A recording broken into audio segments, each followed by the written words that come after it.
On September 18, 1983, at 11 o'clock at night, four men sat down in front of television cameras in New York City. They had spent the better part of a decade hiding their faces behind layers of grease paint and rubber, playing characters with names like the Demon and the Star Child. For the first time since 1973, they would let the world see them as they actually were. The timing was not ideal. 11 p.m. on a Sunday was what one observer later called a somewhat unfriendly hour for a national television event.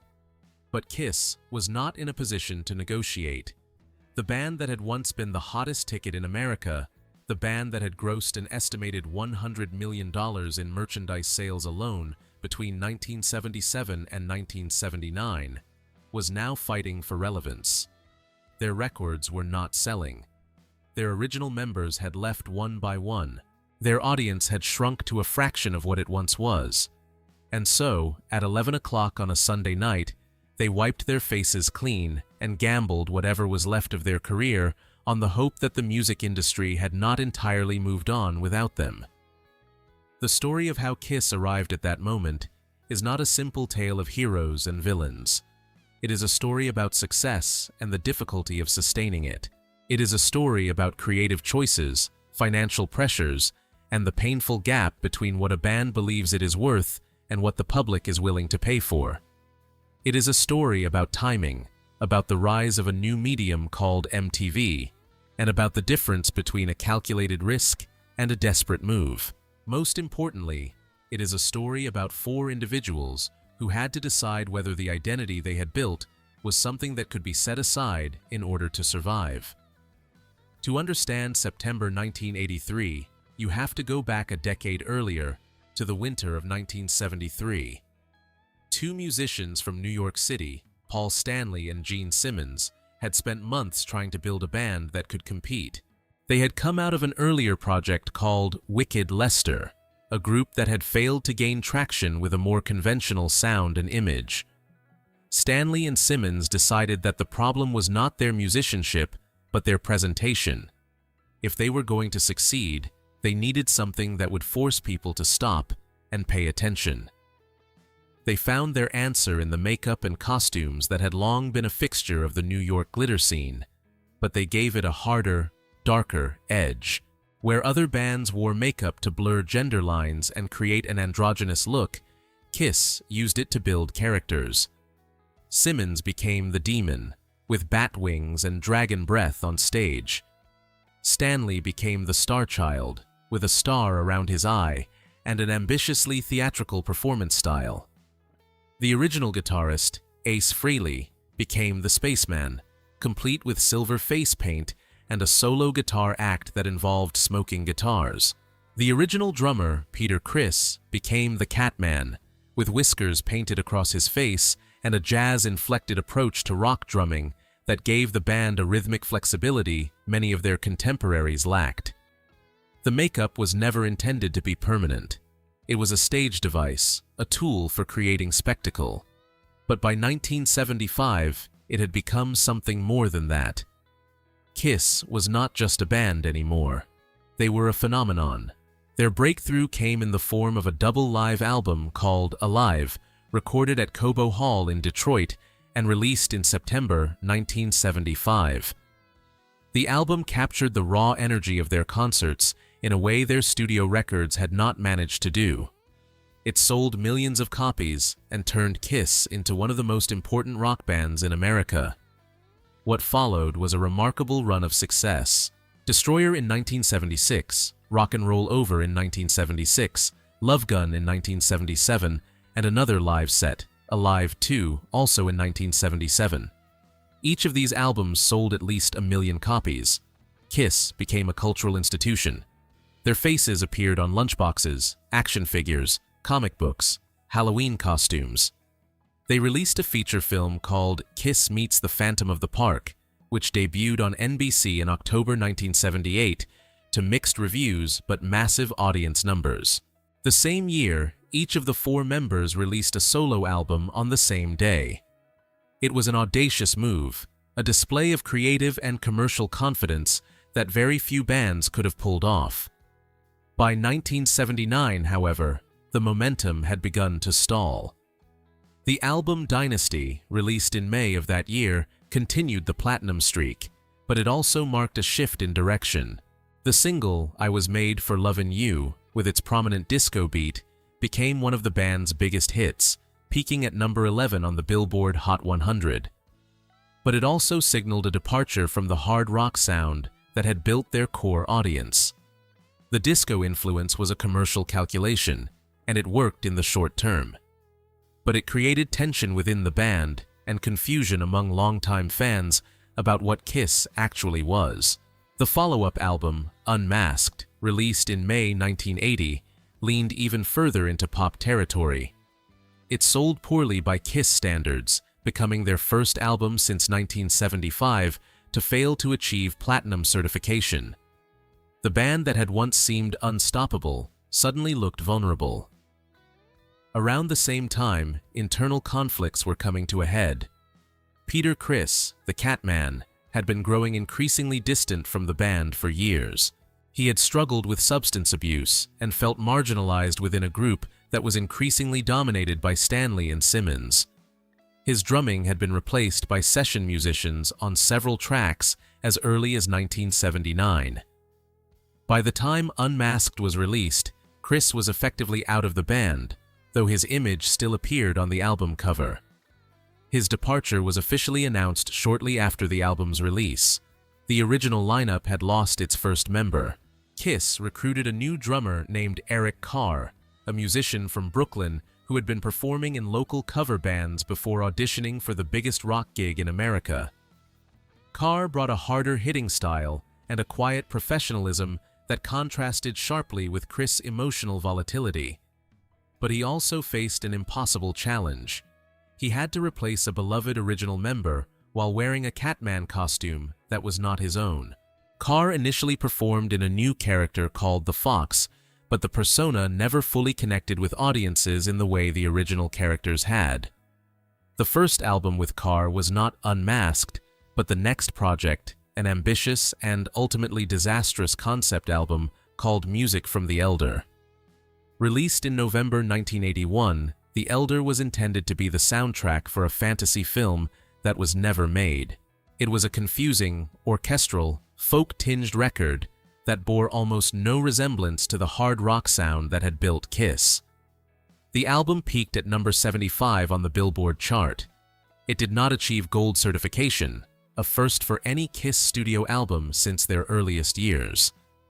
The band played only 2 live performances in support of the album, one on the ABC late-night variety show Fridays, and another via satellite for the Sanremo Music Festival in Italy.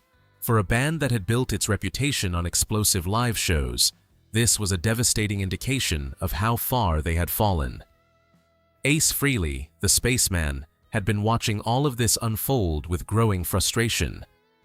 He had always been the most reluctant member of Kiss when it came to the business side of the band, preferring to focus on guitar playing and songwriting. The direction of the group in the early 1980s alienated him. He disagreed with the pop sound of Unmasked, hated The Elder, and felt increasingly disconnected from Stanley and Simmons. In July 1982, Frehley left the band. He would later say that he had simply lost interest and needed a break. But the timing was particularly difficult. Kiss was about to enter the studio to record what would become Creatures of the Night, and they now had no lead guitarist. The band scrambled to find a replacement. They brought in a session guitarist named Vinnie Vincent, a technically skilled player from Connecticut who had previously worked with the band Treasure and had attempted to form his own group.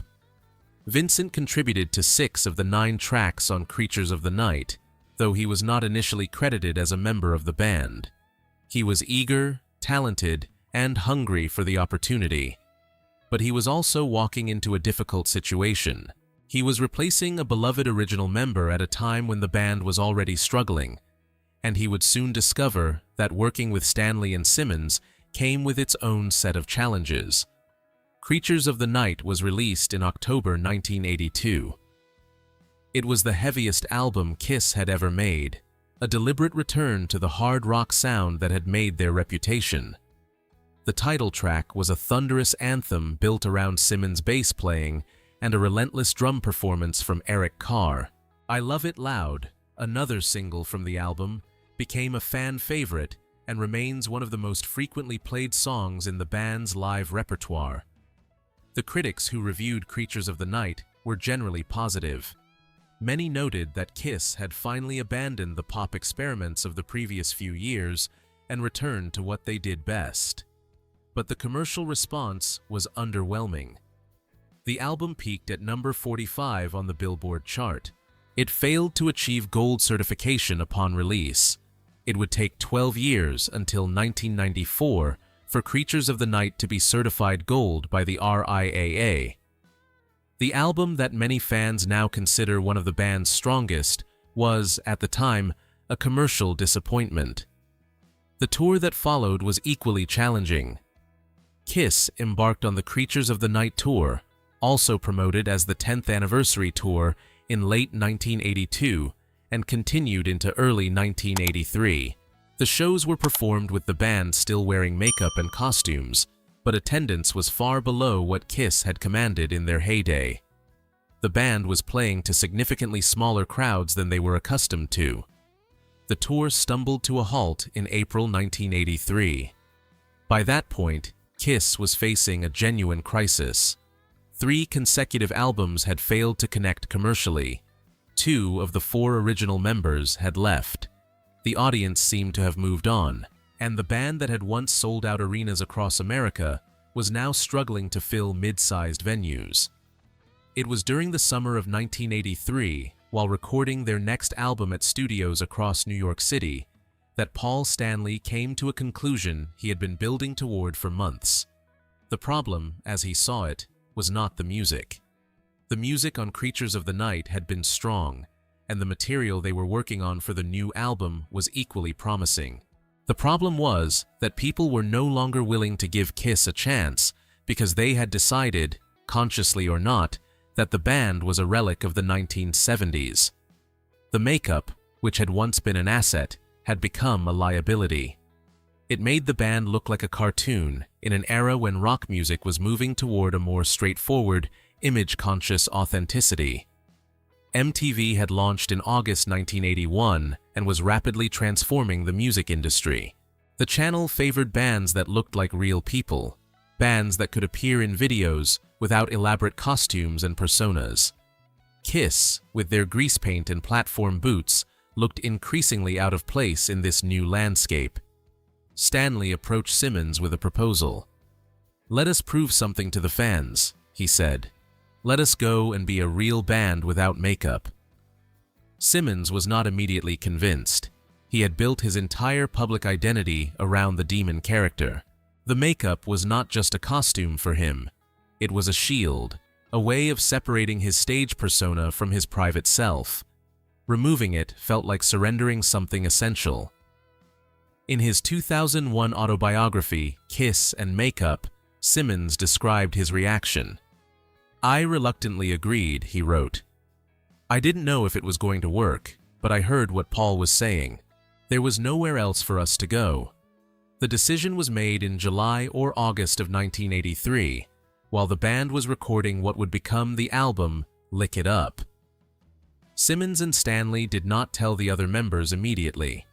They arranged a photo session to test how the band would look without makeup, shooting promotional images that would later appear in magazines and on the album cover. Simmons asked the photographers to capture him with his tongue extended, a small gesture designed to maintain some connection with the band's visual tradition.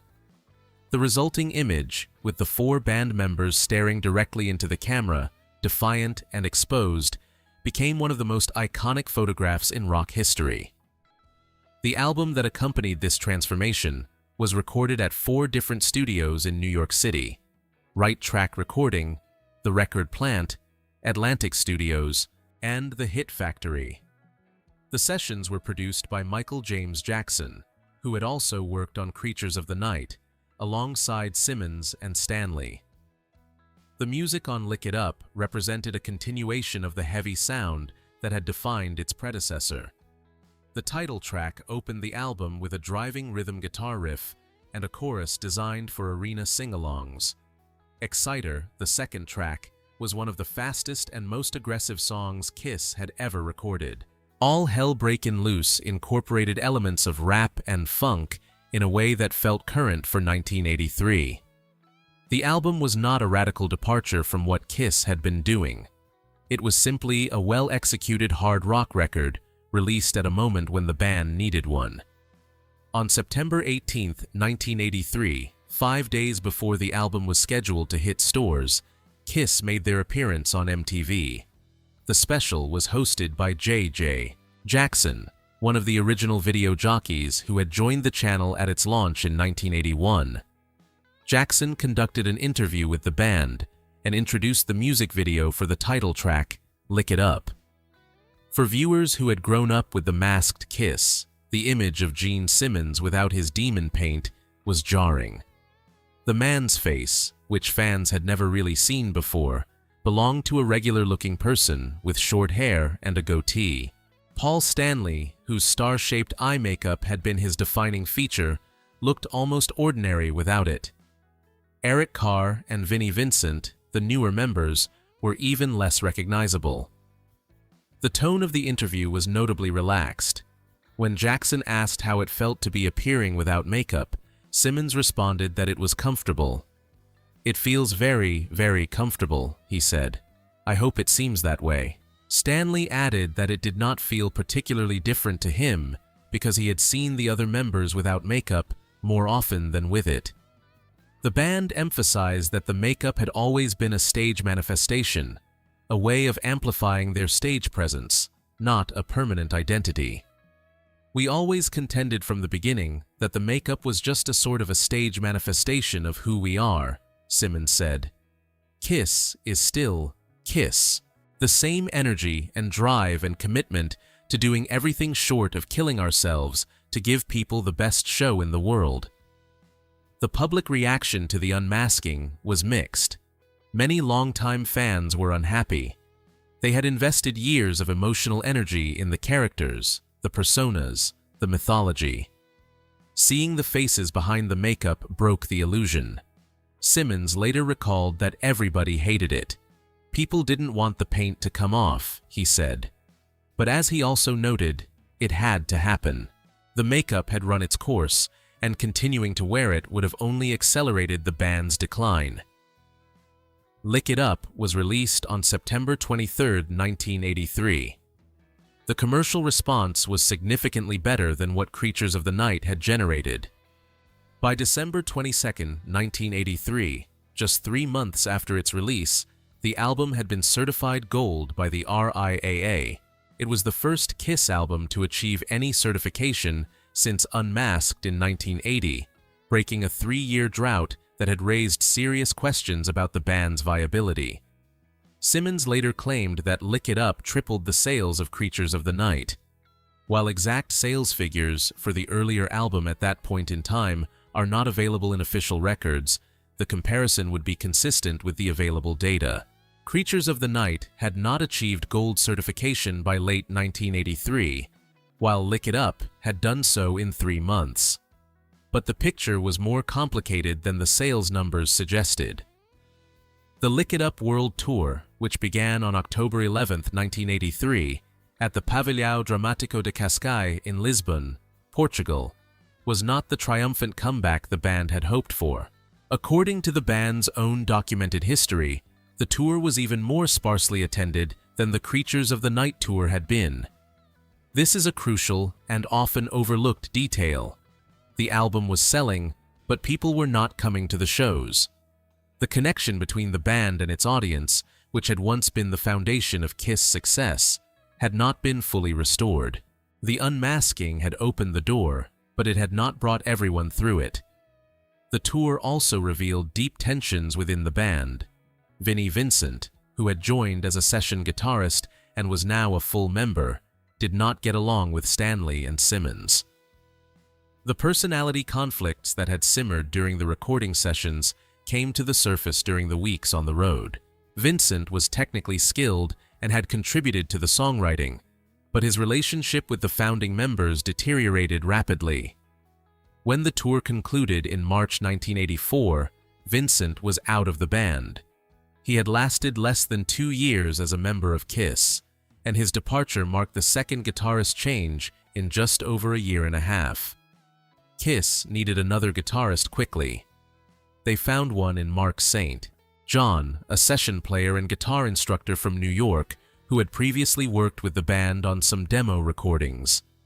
St. John joined in time to record the next album, Animalize, which was released in September 1984. The album was produced by Stanley and Simmons, with Paul Stanley taking a particularly active role in the songwriting and production. Animalize represented a further evolution of the sound Kiss had been developing. It was polished, commercial hard rock designed for radio and MTV. The lead single, Heaven's on Fire, featured a catchy chorus and a music video that received heavy rotation on the channel that had become the most important promotional platform in the music industry. Animalize was the album that finally delivered the commercial breakthrough the band had been working toward. It became the best-selling Kiss album of the 1980s in the United States, selling more than 2 million copies.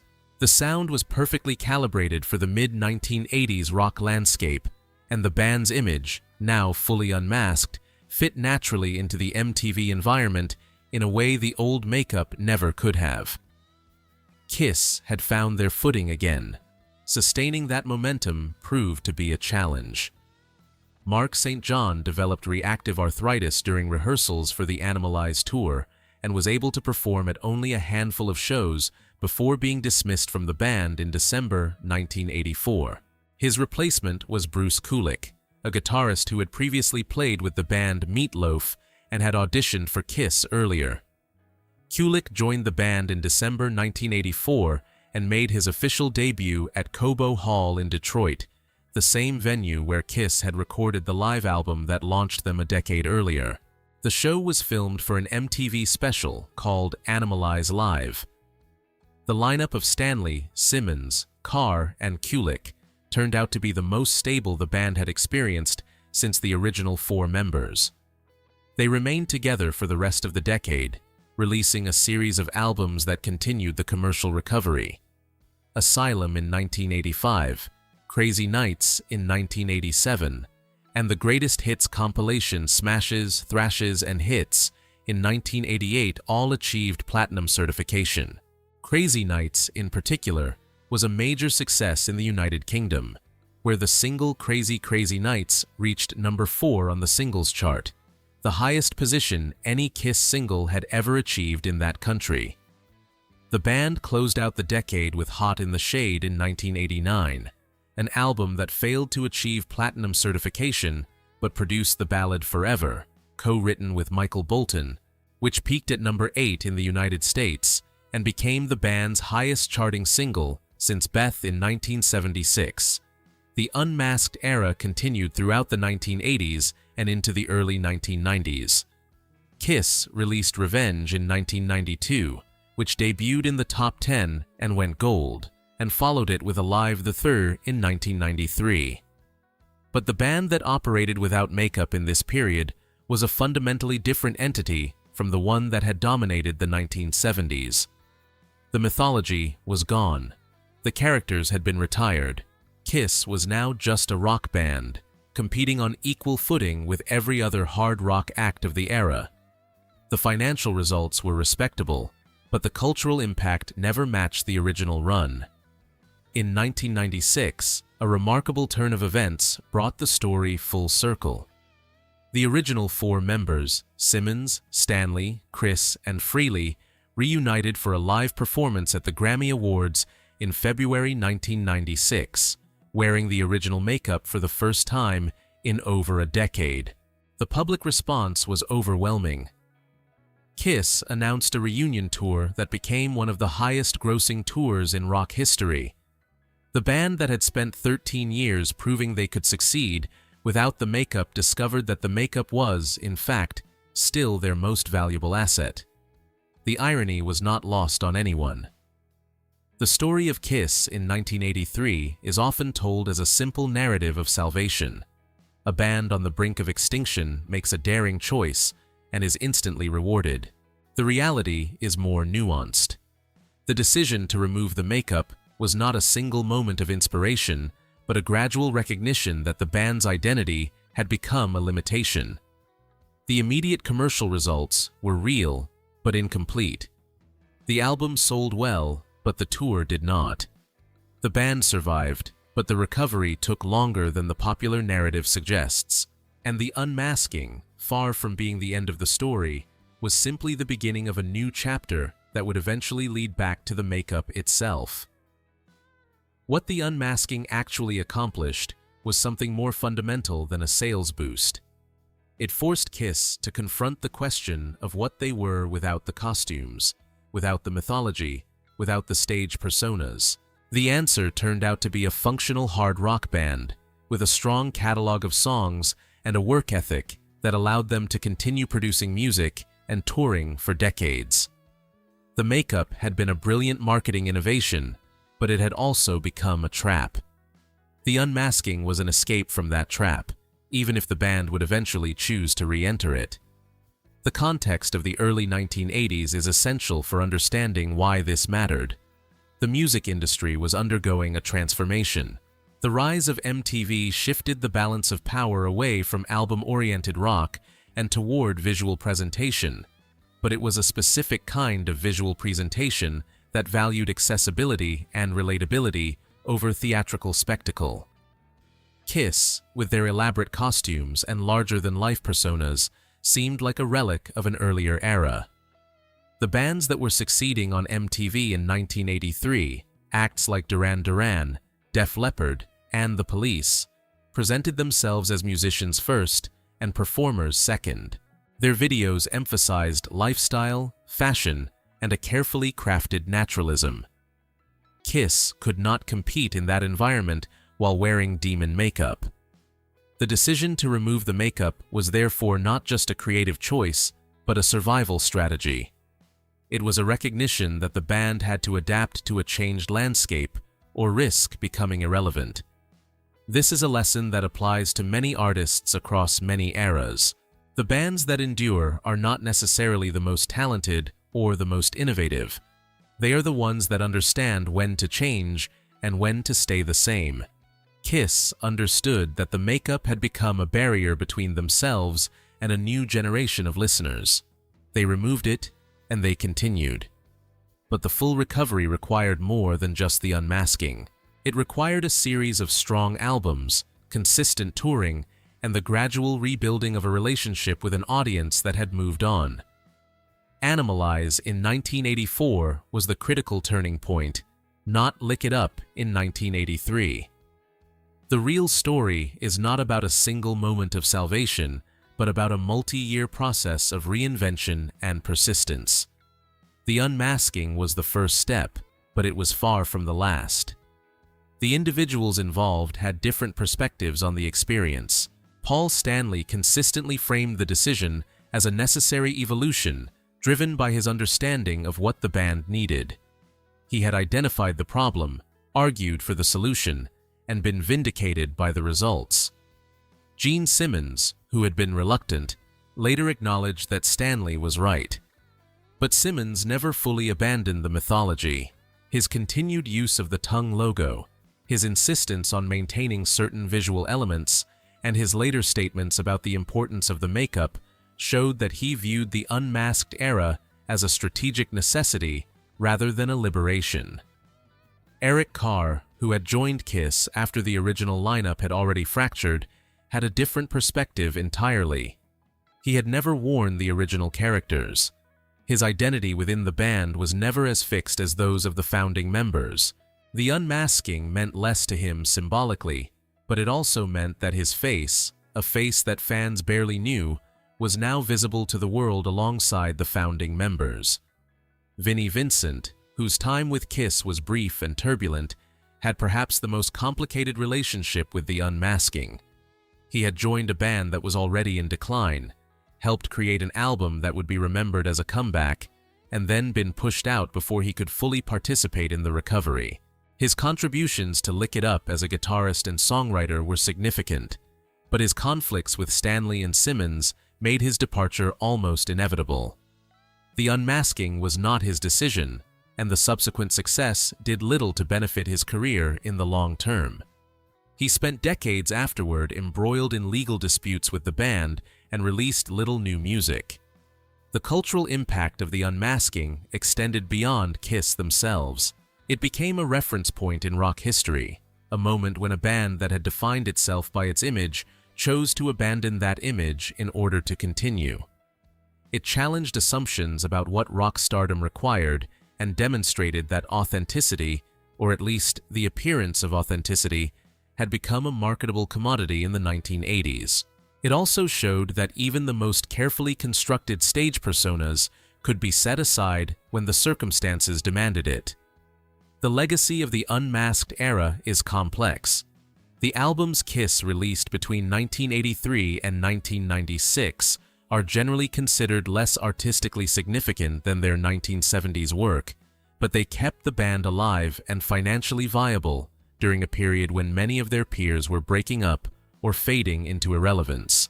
The Unmasked era allowed Kiss to continue performing and recording into the 1990s, when the reunion with the original members and the return of the makeup produced the most commercially successful tours of the band's entire career. Without the unmasked years, there might not have been a band left to reunite. The numbers tell part of the story.